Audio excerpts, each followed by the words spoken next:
Bienvenue dans le débat de France 24. C'est donc à partir de ce soir la première tournée en Afrique pour Emmanuel Macron. Le président français s'est déjà rendu par 2 fois au Mali, mais cette fois il va visiter coup sur coup le Burkina Faso, la Côte d'Ivoire pour un sommet Europe-Afrique à Abidjan, avant d'achever son périple par un pays d'Afrique anglophone, le Ghana. L'occasion, selon ce que l'on sait de cette visite, de formuler un projet qui irait au-delà de l'aide au développement pour un continent avec lequel il souhaite nouer un partenariat renouvelé, axé sur l'éducation, l'entrepreneuriat et l'investissement, vers une nouvelle relation France-Afrique. On l'a dit de plusieurs de ses prédécesseurs, mais est-ce qu'avec Emmanuel Macron, les choses vont changer ? Pour le meilleur, on l'espère. On en parle en tout cas ici même avec le général Dominique Trinquant, ancien chef de la mission militaire auprès des Nations Unies. Bonsoir, merci d'être avec nous. Bonsoir également Francis Patindé, vous êtes journaliste et vous enseignez à Sciences Po Paris. Bonsoir Antoine Glaser, journaliste, écrivain, spécialiste de l'Afrique, auteur d'Arrogant comme un Français en Afrique. C'est paru l'année dernière chez Fayard. François-Xavier Freland, vous êtes journaliste indépendant, auteur de Mali, au-delà du djihad. C'est paru cette année, voilà, on voit la couverture, c'est paru aux éditions Anamosa. Un continent où l'âge médian, en tout cas, est de 20 ans. C'est donc cela l'Afrique aujourd'hui. Emmanuel Macron l'évoquait d'ailleurs, c'était lors de sa rencontre la semaine dernière avec Alpha Condé, le président guinéen, par ailleurs président en exercice de l'Union africaine. Emmanuel Macron va s'adresser avant tout lors de ce sommet à la jeunesse. Écoutez. C'est un sommet qui sera, à mes yeux, important, car il sera consacré à la jeunesse. Et nous savons combien les attentes sont grandes, mais aussi combien un discours pragmatique, d'équilibre et de concret est attendu. Francis Patindé, c'est important de s'adresser d'abord à la jeunesse quand on parle à l'Afrique d'aujourd'hui. Encore une fois, à l'âge médian 20 ans, ça montre à quel point c'est un continent jeune. Je pense que oui, c'est très important parce que l'âge médian, vous l'avez rappelé, c'est donc 20 ans. Mais également, on a là affaire à un président jeune. Il n'a pas 40 ans, il aura 40 ans au mois de décembre.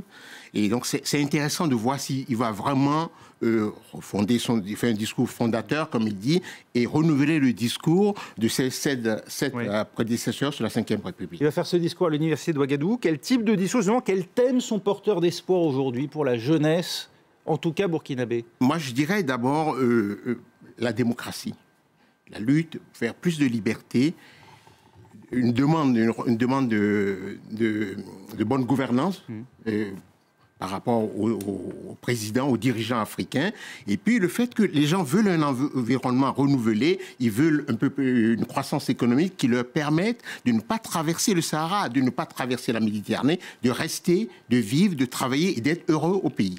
Ça, c'est le chemin le plus compliqué, Antoine Glaser, non, la croissance économique. Mais bien sûr, parce que ses prédécesseurs, pour des raisons stratégiques, ont toujours préféré être scotchés aux chefs d'État africains en place parce qu'ils défendaient les intérêts de la France. On ne passe pas comme ça d'un héritage post-colonial ou avec un système intégré, verrouillé, politique, militaire et financier. 50 ans comme ça, c'est très difficile d'arriver dans une période où justement la France devrait s'adresser beaucoup plus à la jeunesse, aux sociétés civiles africaines. Sauf qu'il y a les questions migratoires, les questions de visa, etc. Et là, c'est vrai que Emmanuel Macron, il essaye de faire en 3 jours, il y a vraiment 3 jours, 3 pays avec 6 ou 7 messages. Je ne sais pas trop si ça va pas être un peu trop rapide pour définir une nouvelle politique africaine. Dominique Trinquant, s'adresser directement à la population sans disons, passer par la médiation des élites. Est-ce que c'est possible aujourd'hui dans ces pays d'Afrique de l'Ouest? Est-ce que l'organisation de la société le permet? Est-ce que ce ne serait pas pris aussi comme contraire au protocole par ces pouvoirs en place? Non, je pense que c'est même la jeunesse africaine attend cela. Alors, le président Macron n'hésite pas à prendre des risques. Il va à Ouagadougou où la jeunesse, il faut s'en souvenir, a fait une révolution il n'y a pas très longtemps et a renversé le pouvoir. Et donc, il veut s'adresser à cette jeunesse qui a changé le pouvoir à l'intérieur du pays. C'est un choix important, le Burkina Faso et la jeunesse burkinabé. Bien sûr, très important. Ouais. Donc il y a un choix. Alors on parle bien sûr de l'accusation que la France porte de l'assassinat du capitaine Sankara.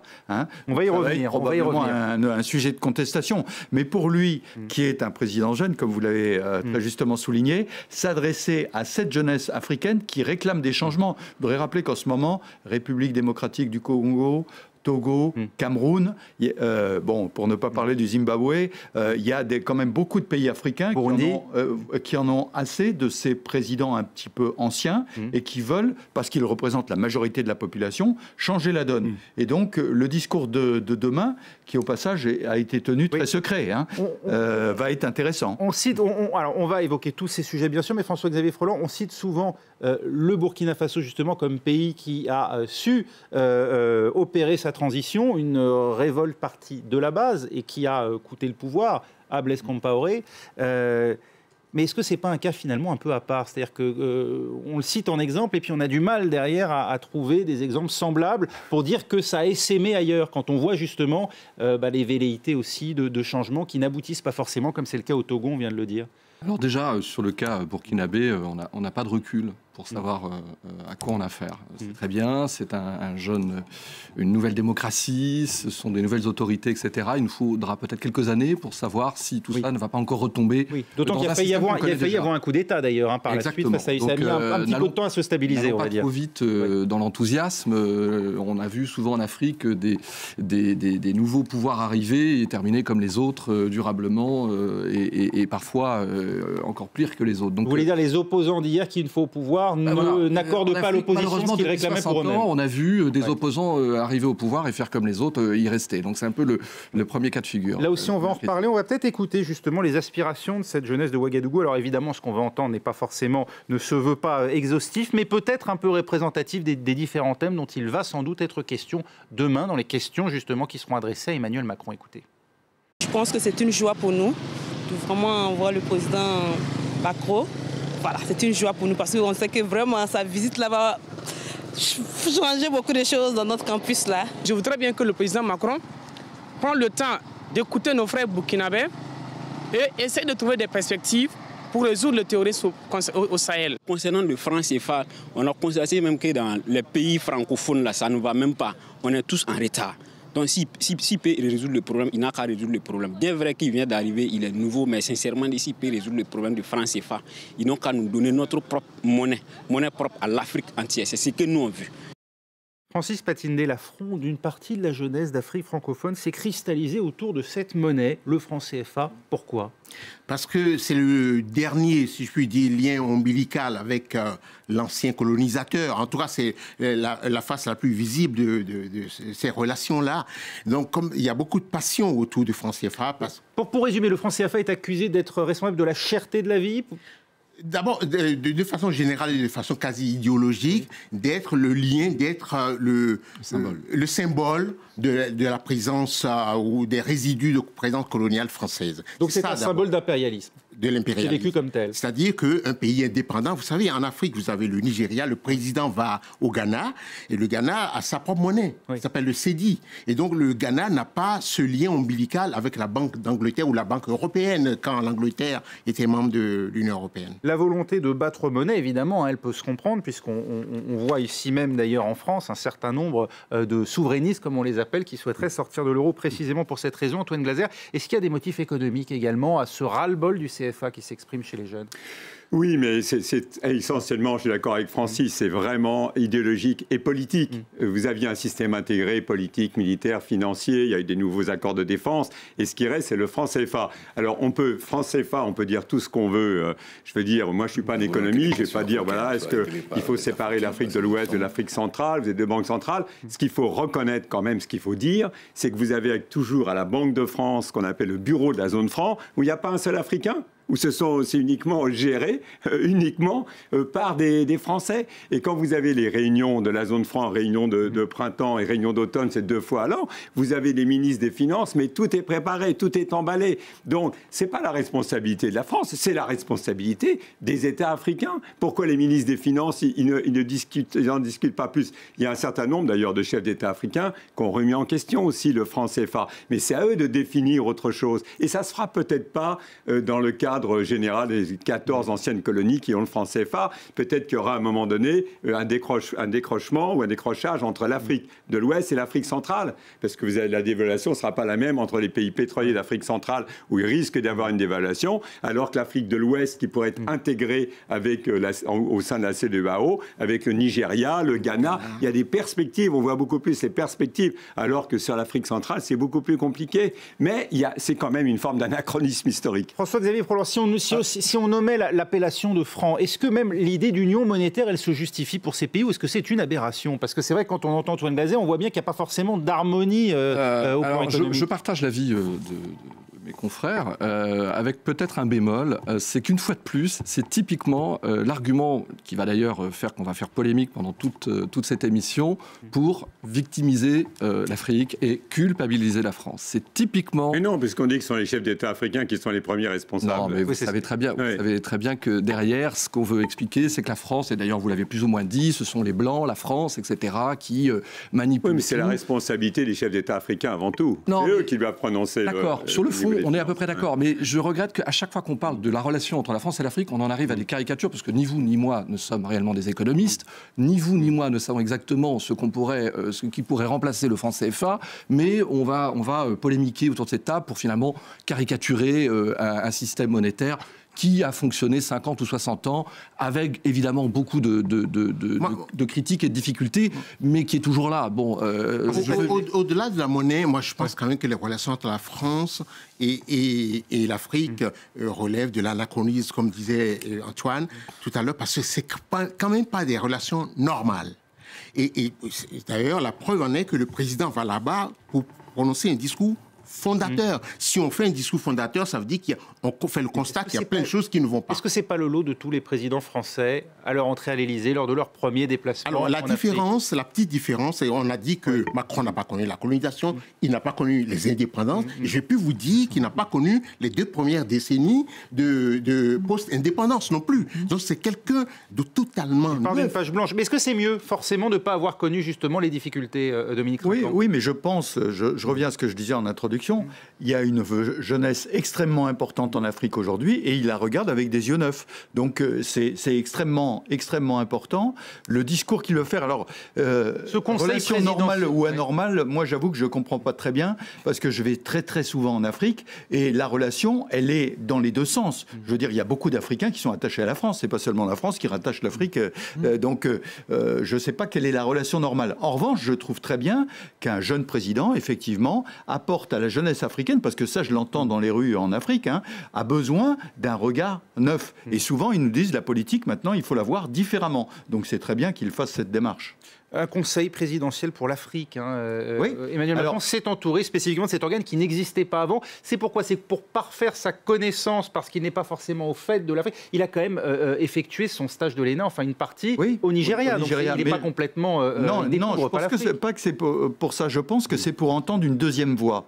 C'est-à-dire que si vous voulez un président de la République, il entend qui? Il entend les diplomates, le bureau Afrique, son conseiller, qui sont tous des diplomates sortis du sérail, qui ont leur voix. Je ne critique pas ce qu'ils disent, mais ils ont leur voix, qui est d'abord l'intérêt de la France. Et là, il a réuni un conseil. D'ailleurs, il faut le souligner, ils ont 2 caractéristiques. Ce sont souvent des entrepreneurs et binationaux, c'est-à-dire qu'ils regardent des 2 côtés. Et donc, ils peuvent lui apporter une deuxième voix, et il est important pour lui d'avoir une vision un peu différente sur ces sujets. Je vais être un peu iconoclaste, mais je pense que c'est un peu de l'écho des savanes à l'envers. Je m'explique. Ça veut dire qu'en prenant le Conseil présidentiel africain, Emmanuel Macron ne s'adresse pas simplement à l'Afrique, en prenant des Africains ou des binationaux.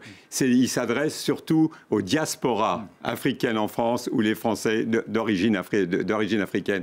Pourquoi? Parce que vous n'avez plus un pays que le village gaulois qui est à Abidjan, en la Côte d'Ivoire. Vous n'avez plus que 17 000 Français, mais vous avez 300 000 Ivoiriens en France. Et c'est à peu près la même... C'est intéressant parce que c'est exactement cette diaspora-là qui veut la fin du franc CFA. C'est exact. Et c'est en fait cette diaspora-là qui, effectivement, quand on parle des sentiments anti-français en Afrique, quand on va en Afrique, franchement, les gens, ils essayent surtout de survivre en Afrique. Exactement. Mais c'est surtout les diasporas ici qui sont souvent, vous dire, quand vous avez évidemment les Ivoiriens sont quand même plutôt des pro-Gbagbo et qui reprochent à la France d'avoir mis Alassane Ouattara en place. Quand vous avez au niveau des Maliens ou vous avez des Congolais, c'est des gens plutôt proches de l'ancien président Lissouba. Donc, quand Emmanuel Macron, ce qu'il a de trouver nouveau, il est arrivé au pouvoir avec les diversités. Il veut s'approprier ces diasporas sur le plan électoral. Donc, c'est un double discours. Ce voyage là-bas est destiné aux c'est l'écho des savants diasporas à l'envers. Enfin, il y a les deux. Moi, j'ai juste un problème avec ce conseil présidentiel pour l'Afrique. D'abord, un problème de casting. Comment le choix s'est porté sur ces 11 membres. Ça, c'est le premier problème. Ce qui me choque aussi, c'est que j'ai le sentiment qu'ils connaissent plus la Corrèze que les Zambèzes, pour me résumer. C'est-à-dire c'est des binationaux, comme Antoine l'a dit tout à l'heure, mais beaucoup d'entre eux ont fait leur classe ici, ils sont toujours restés ici. Donc, pour moi, c'est de bons Français. Juste une chose, c'est intéressant parce que demain, je crois que c'est demain ou après-demain que le président français sera à Abidjan. Voilà un exemple très intéressant pour le... ou après-demain, pour le président français. C'est que aujourd'hui en Côte d'Ivoire, vous avez un président Ouattara, vous avez de nouveaux investisseurs, jeunes d'ailleurs, 40 ans, moi j'en ai rencontré beaucoup lors de reportages, qui n'ont pas été formés en France, qui ont été formés pour les 3/4 aux États-Unis. Et ils n'ont pas cette vieille rancœur france-africaine qu'on nous resserre à chaque débat et qui finalement ne fait pas avancer l'Afrique. L'Afrique, à mon avis, au niveau du développement, a besoin d'idées, pas d'idéaux. Et c'est malheureusement ce qu'on leur apprend dans les universités françaises, où on leur fait à la longueur de journée un pataquès sur l'esclavage, en oubliant quand même de rappeler que la France, c'est aussi quand même des idées, des principes des Lumières. Cela dit, Emmanuel Macron, et on va le réécouter, lui a quand même eu des mots assez durs précisément sur l'esclavage, précisément sur le bilan de la colonisation. Donc lui-même, c'est quand même beaucoup retourné sur l'histoire. Mais après, il faudrait passer... On va en parler dans un instant. Restez avec nous. Deuxième partie du débat, c'est tout de suite.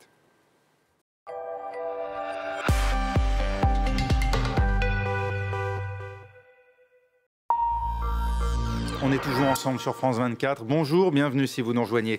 Dans l'actualité de ce lundi 27 novembre, Paris veut interdire l'utilisation du glyphosate au plus tard dans 3 ans.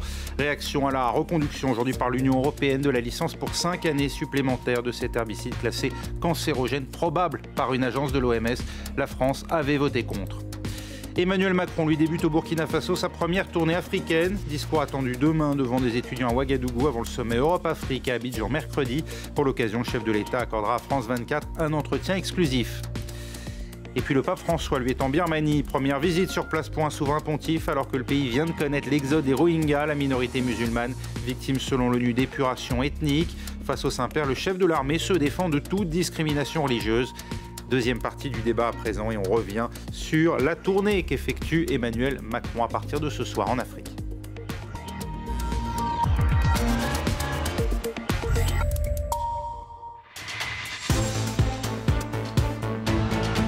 Emmanuel Macron, le président français, s'envole donc ce soir pour Ouagadougou, au Burkina Faso, où il prononcera demain un discours à l'université devant des étudiants avant de se rendre à Abidjan pour le sommet Union européenne-Union africaine de mercredi. Une tournée qui s'achèvera ensuite par le Ghana. On en parle avec, à mes côtés, le général Dominique Trinquant, ancien chef de la mission militaire auprès des Nations Unies, Francis Patilde, journaliste et enseignant à Sciences Po, Antoine Glaser, journaliste et écrivain, spécialiste de l'Afrique, et François-Xavier Freland, également journaliste et auteur d'un ouvrage tout récemment sur le Mali, au-delà du djihad. On évoquait dans la première partie de cette émission, bien sûr, la venue d'Emmanuel Macron au Burkina Faso et la question de l'âge, puisque Emmanuel Macron a à peine 40 ans, un âge bien plus jeune que celui de la plupart des dirigeants du continent africain. La moyenne d'âge, c'est 63 ans. Avant le départ de Robert Mugabe, ça a dû abaisser peut-être un peu la moyenne.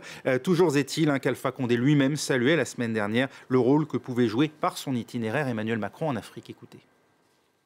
Nous voulons que les questions africaines soient réglées par les Africains parce que nous sommes les principaux concernés, bien sûr en coopération avec les autres. Et nous pensons que le président Macron, à cause de son itinéraire et du fait qu'il n'a aucune responsabilité, peut rejouer un rôle majeur dans cette nouvelle vision de la coopération entre l'Union africaine et l'Union européenne et entre la France et l'Afrique. Voilà, ce même Alpha Condé, à 79 ans, qui menace de fermer des radios. Il en a d'ailleurs fermé une pour avoir servi de caisse de résonance au syndicat d'enseignants qui fait grève actuellement en Guinée. est-ce qu'on n'a pas, là, finalement, l'exemple, Antoine Glaser, d'un homme qui a été longtemps salué comme opposant politique de Sékou Touré, de la junte militaire, et qui a axé toute son action politique sur le retour à un pouvoir civil, la tenue d'élections justes, transparentes, inclusives, et puis donc de ces leaders qui, peut-être une fois au pouvoir, se montrent parfois un peu oublieux de ce qu'ils ont eux-mêmes prôné dans l'opposition. Ce sont des personnalités, comme on dit, fortes, avec un certain charisme. Alors, le problème aussi de l'autocrate, mais on ne peut pas dire non plus que la démocratie se soit installée en Guinée.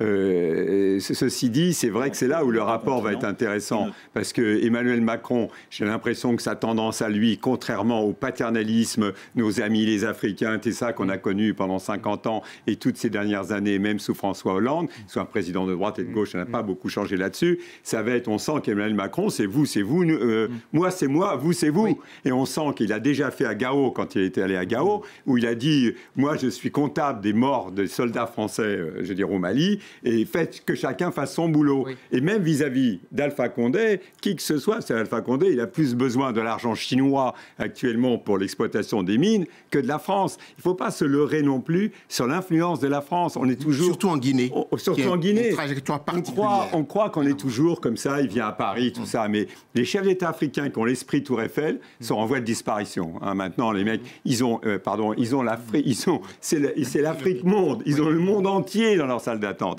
Et juste un mot, Ismaël Omar Guelleh, Djibouti, qui était vraiment la base française éternelle. Ismaël Omar Guelleh était chez M. Xi Jinping cette semaine, 22 novembre. Il lui a proposé un accord global de coopération 10 fois plus important que ce que la France a toujours fait.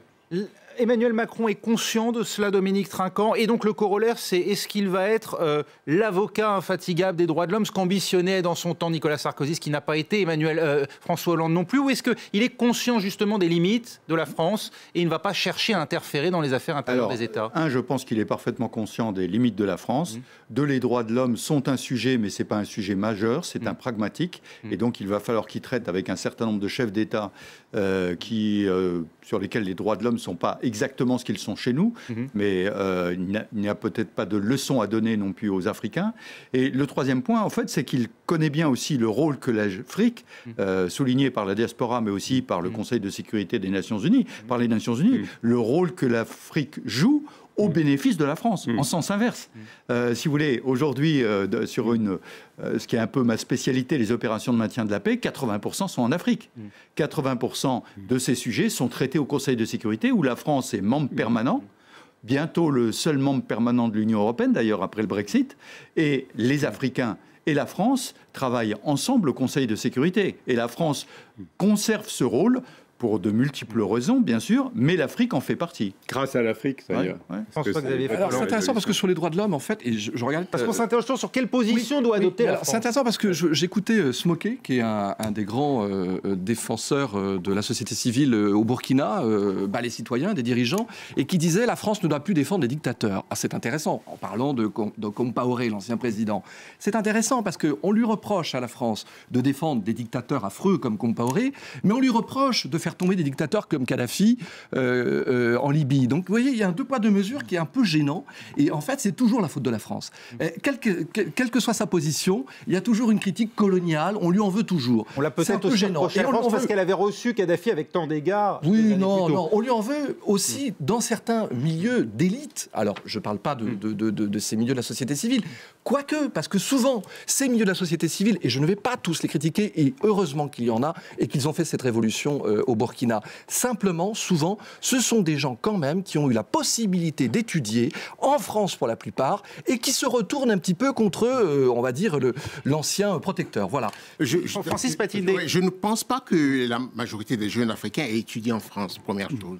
Deuxième chose, ce qu'il faut savoir, c'est que les jeunes qui attendent Macron, ils ne l'attendent pas comme un messie. Hein, on se trompe tout ça. Ils veulent juste, non pas qu'ils renversent, les aident à renverser les dictateurs, mais qu'ils ne mettent pas d'entrave au mouvement démocratique. Ça, c'est important. Et je voudrais également dire quelque chose, c'est sur l'âge. L'âge a peu d'importance.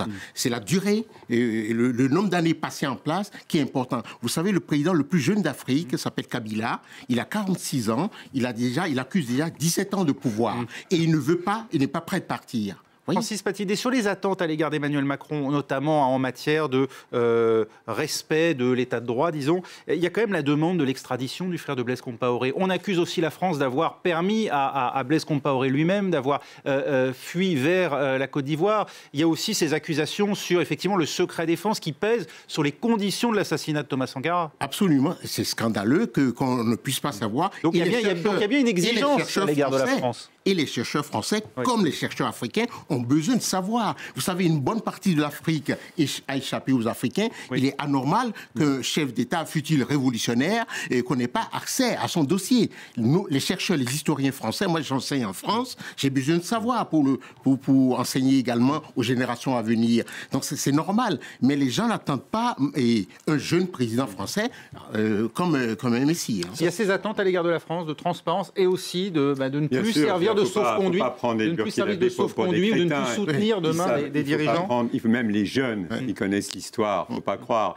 Ils savent très bien que Blaise Compaoré a servi les intérêts de la France dans toute la région. C'était au niveau des intérêts stratégiques de la France, au Libéria, recevoir Jonas Savimbi de l'UNITA, etc., à Ouaga. Et c'est vrai que ce sont les forces spéciales françaises qui ont exfiltré Blaise Compaoré pour l'amener en Côte d'Ivoire. On l'a pas fait parce que, comme ça, par hasard, c'était pour service rendu. Il faut reconnaître l'histoire et les faits. Il faut la regarder. C'est tout récent. On parle de fin 2014. C'était la précédente présidence. Octobre 2014. Oui. Et les demandes d'extradition sont passées par les voies légales. C'est de tribunal de juridiction burkinabé à juridiction française. Il y a l'aspect politique, certes, mais enfin, c'est pas ça qui prédomine. Xavier Freulin. Ok, on va être à peu près d'accord. Mais je ne suis pas là pour défendre la France. Simplement, il y a une chose Nous aussi. Voilà. Il y a une chose qui est étonnante, c'est qu'en fait, on parle souvent à la place des Africains. Ça, c'est le cas beaucoup des Français. Et finalement, quand on va en Afrique, et ce qui est votre cas et le mien, et j'y ai un peu vécu, on se rend compte effectivement qu'on ne parle pas tant que ça de la France quand on est en Afrique. Voilà. On ne parle pas tant que ça de la France, on s'en détourne même, et c'est tant mieux, je veux dire, tant mieux qu'on soit rentré dans une époque où aujourd'hui, il y ait des Marocains, il y ait des Ivoiriens qui fassent du business à Bamako, à Dakar, etc. Le seul regret, c'est qu'on ne sort pas, je trouve, de ce petit débat qui est toujours finalement une culpabilité qui ne fait pas avancer le schmilblick sur ces pays. Même des questions claires. Est-ce que la France doit lever le secret défense sur les conditions de l'assassinat de Thomas Sankara ? Est-ce que la France doit permettre à la justice burkinabé d'entendre le frère de Blaise Compaoré? Voilà, évidemment, bien sûr. On est tous d'accord. Oui, non, je pense que, pour rebondir un peu sur... on ne parle pas tant de la France. Moi, quelque chose qui m'a frappé dans la campagne présidentielle française, c'est l'intérêt des Africains pour la campagne électorale française. Et je peux vous dire que le 7 mai soir, vous vous imaginez pas le nombre de messages que j'ai reçus d'Afrique. Parce qu'ils regardent France 24 et TV5 Monde et qu'ils n'ont pas les médias pour parler de leurs problèmes. C'est un peu Oui, mais c'est parce que ça présentait un intérêt. Et comme ça a présenté un intérêt un peu partout de voir un jeune président arriver et qui... Alors, ça va être l'objet du discours de demain. Quelle nouveauté ce président apporte, parce que au-delà de l'image de jeunesse, de changement, etc., qu'est-ce qu'il apporte? Donc ça, c'est très important. Mais je rappelle toujours que la relation est toujours dans les deux sens. C'est-à-dire que l'Afrique présente un intérêt majeur aussi pour la France, il ne faut pas l'oublier. Et juste un petit... Ça commence quand même plutôt mal, le voyage. Pourquoi? Il y a eu un accroc qui est dû au Burkinabé. Les écoles de Burkina Faso sont fermées pendant 2 jours. C'est inacceptable quand on vient parler à la jeunesse, parce que les Africains ont besoin d'aller à l'école, ils ont besoin de se former. On ne peut pas fermer pendant 2 jours les écoles pour faire plaisir à son hôte. On cessera d'être dans cette relation quand on ne parlera plus d'un événement, quand un président français ira en Afrique. Absolument. Là, on est organiser le terrain, c'est ce que vous dites. On va peut-être entendre très rapidement ce que disait justement Emmanuel Macron, c'était lors de la campagne présidentielle, à propos de la colonisation. Écoutez. La colonisation fait partie de l'histoire française. C'est un crime. C'est un crime contre l'humanité, c'est une vraie barbarie. Et ça fait partie de ce passé que nous devons regarder en face, en présentant aussi nos excuses à l'égard de celles et ceux vers lesquels nous avons commis ces gestes. Un crime contre l'humanité, c'est d'ailleurs exactement le terme qu'a employé aussi le chef de l'État en fin de semaine dernière à la découverte de ces images diffusé déjà il y a plus d'une semaine maintenant par CNN de ces migrants en Libye vendus dans un véritable marché aux esclaves. Il a parlé de crimes contre l'humanité. Alors là, évidemment, ces propos n'ont pas fait polémique. S'agissant de la colonisation, oui, il y avait eu là un véritable débat en France. Est-ce que, d'après vous, ce discours, il s'inscrit dans une vision plus large de ce que doit être justement la relation entre la France et son histoire et la France et ses anciennes colonies? Ça a eu des effets en politique, c'est franco-français. En même temps, il faut savoir où est-ce qu'il a dit ça. Il a dit ça avec la situation les relations. C'est ce qui lui a été d'autant plus reproché. Les relations franco-algériennes demeurent extrêmement compliquées et difficiles, en particulier au nord du Mali, où l'accord de paix, normalement géré, etc., par l'Algérie. C'était un moyen de faire plaisir à ces autres. Mais oui, c'était un message. Enfin, moi, j'en prends toujours le retour, c'est-à-dire c'était un message destiné aussi à un certain nombre d'Algériens de France. C'était un double message. Honnêtement, on était en politique intérieure française quand il a dit ça en Algérie. C'est un double discours, double stratégie. En tout cas, il n'a pas désavoué, et bon, il le pense. Enfin, je veux dire, et puis c'est partagé par beaucoup de gens aussi, il faut le dire, ici en France. Ouais, surtout l'Algérie n'a pas été forcément victime de l'esclavage, elle a plutôt été dans le sud esclavagiste. Et là, on ne parle pas de l'esclavage, on parlait de la colonisation. Une grave erreur.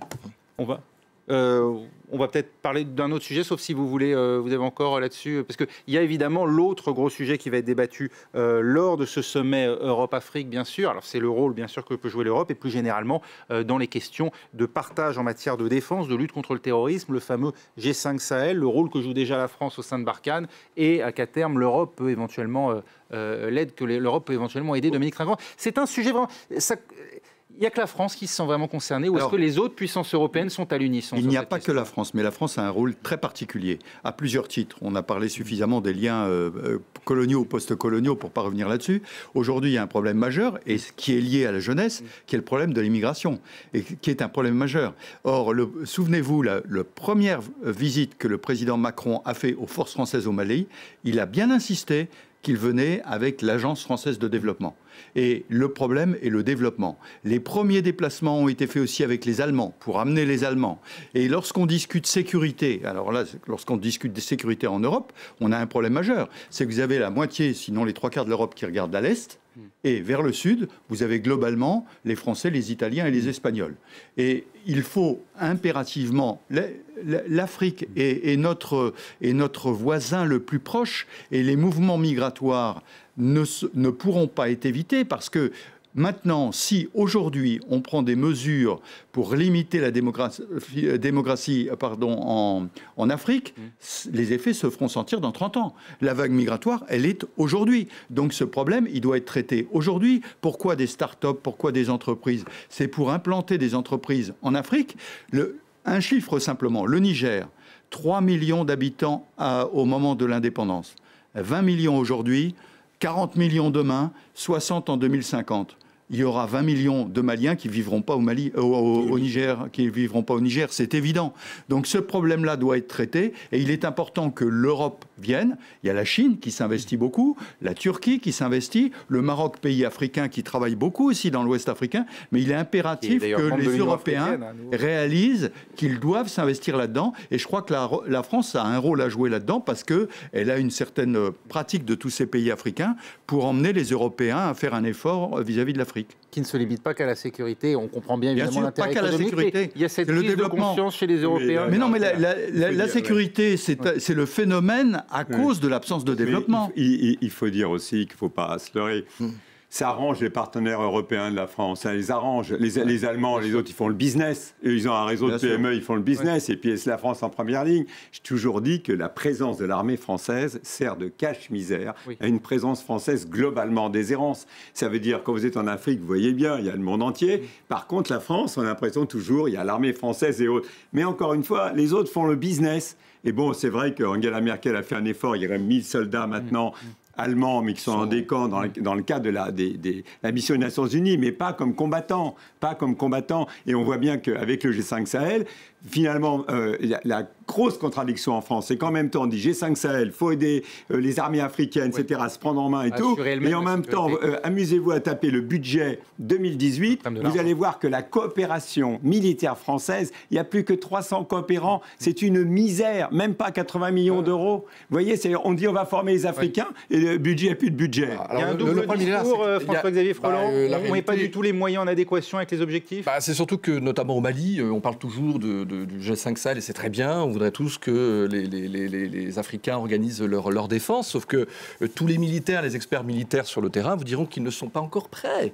C'est bien beau d'avoir des envies, mais face à une menace internationale, que ce soit Al-Qaïda ou Daesh, avec tous ces gens qui arrivent du Moyen-Orient après la chute de Mossoul, on est obligé d'avoir une coalition internationale. On vante souvent le rôle de l'armée tchadienne. Oui, mais l'armée tchadienne, mais enfin, elle peut pas. Sur deux fronts, elle peut pas être sur deux fronts, et surtout face à un ennemi qui est aujourd'hui le pire ennemi, le plus gros ennemi de l'Occident et du monde, et de l'Afrique. Je crois qu'il faut écouter ce que disait le chef d'état-major des armées, le général Lecointre, qui s'exprimait dans le journal du dimanche, et qui disait qu'il fallait réduire l'empreinte au sol des forces françaises. Oui. Il est certain que les hélicoptères, les avions, pour les pays africains, c'est compliqué, ça coûte cher. Et ils ne l'ont pas tout de suite. Donc en revanche, on peut apporter du support aérien. Voilà, bien sûr, de la capacité de réaction rapide du renseignement. Mais en revanche, l'implication au sol du G5 Sahel et des pays africains est essentielle. Oui. Ce sont eux qui connaissent le terrain. C'est eux qui, au passage, le renseignement humain, on ne l'a que grâce à eux, dans les villages. Donc il est important de cette coordination de façon à diminuer un peu l'empreinte des militaires français au sol, qui, je le rappelle, coûte extrêmement cher au budget de la défense et qui ne peut pas être tenu sur la durée si on veut moderniser l'outil de défense français. Et puis l'Europe a besoin d'une défense. C'est dommage que la France se soit allée tout seul au Mali et qu'elle n'ait pas été suivie, parce que les autres n'ont pas voulu y aller. On lui a pas permis de dégager des contraintes budgétaires le fameux budget de la défense et de sortir ça du calcul de la fameuse règle de 3%. Juste, j'enfonce quelque chose que tout le monde sait ici, c'est que la France avait une responsabilité particulière au Mali, parce que vous savez tous qu'il y a eu cette guerre en Libye. C'est vrai qu'à force de le répéter, les gens disent c'est pas vrai. Mais si, c'est vrai qu'on a libéré le trafic d'armes. Le trafic d'armes, les jeunes combattants. Déstabiliser la région. Déstabiliser toute la région et au-delà. Il faut le dire. La sécurité de la région. Oui. Kadhafi, qu'on l'aime ou qu'on l'aime pas, il faisait les fins de mois. Il faisait les fins de mois des chefs d'État de la région. Oui. Il y avait toute la région islamiste et les Touaregs pour beaucoup de pays et tout. Là, on les a. Ça ne veut pas dire qu'on aime Kadhafi. Je veux dire, c'est pas ça le problème. Voilà. C'était la stabilité. C'était leur problème. Oui, on a lâché les loups dans l'écurie. Voilà. Il ne s'agit pas de laisser les dictateurs. Les dictateurs, il y en a d'autres, vous savez, et dans d'autres régions du monde. Dominique Trinquant, vous attendez quoi, vous, de ce sommet Union africaine, Union européenne, au-delà de la belle affiche, évidemment Alors que l'Union européenne, bien sûr, cherche à plus s'investir dans le développement de l'Afrique par différents projets, qu'elle arrive à soutenir le G5 Sahel, c'est un problème. Aujourd'hui, le budget évalué à peu près est à 250 millions de dollars. On en est à 100 millions sur la table. Donc il faut trouver 150 millions. Je pense qu'on les trouvera. Et l'accompagnement dans la durée. On parlait tout à l'heure de l'accompagnement des Européens. Les Allemands se sont engagés avec 1000 hommes. Ils sont déjà en train de partir. Je veux dire, il faut de l'engagement dans la durée. Alors ça, la France le fait depuis longtemps. Il faut que d'autres pays absolument se rendent compte que la menace n'est pas seulement à l'Est, mais que aussi au Sud, il y a des problèmes à régler par le développement et par la professionnalisation des armées africaines. Oui, juste un mot qu'il ne faut quand même pas oublier.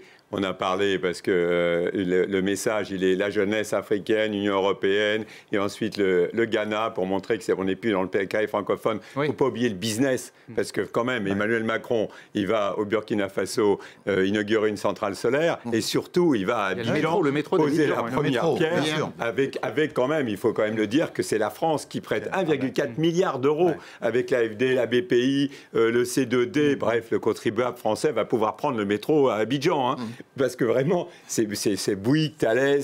Et donc, il ne faut pas croire qu'Emmanuel Macron, il oublie le business. Il va peut-être faire Union européenne, Union africaine, mais le business est toujours là. Ça fait partie du développement au passage. C'est l'avenir de la France. C'est l'avenir de la France. En tous les cas, je pense qu'effectivement, un jour, il faudra qu'on dépasse les polémiques, mais peut-être que la France a encore, il devrait y avoir des réparations de la mémoire, notamment sur ce grave problème de l'esclavage qui revient régulièrement dans les débats et qui est toujours sous-jacent à cette relation encore maladroite ou passionnelle. Et peut-être qu'il faudrait un jour ou l'autre que la France pense à une aide économique, financière, qui soit comme une forme de réparation avec les pays arabes à ce moment-là. Avec les pays arabes.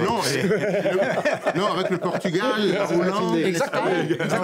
L'ancienne colonie. Et c'est vrai, et je discutais récemment avec une intellectuelle africaine qui me disait « l'Africain ne s'aime pas ».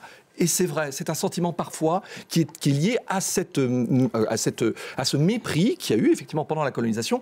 Il ne faut pas s'auto-flageller en permanence, mais effectivement, il faut peut-être aider ces gens en Afrique. Et on revient à la vision paternaliste que vous condamniez à plusieurs reprises dans le débat. Il faut réussir à passer de l'autre côté. Et les pays francophones ne font pas l'Afrique.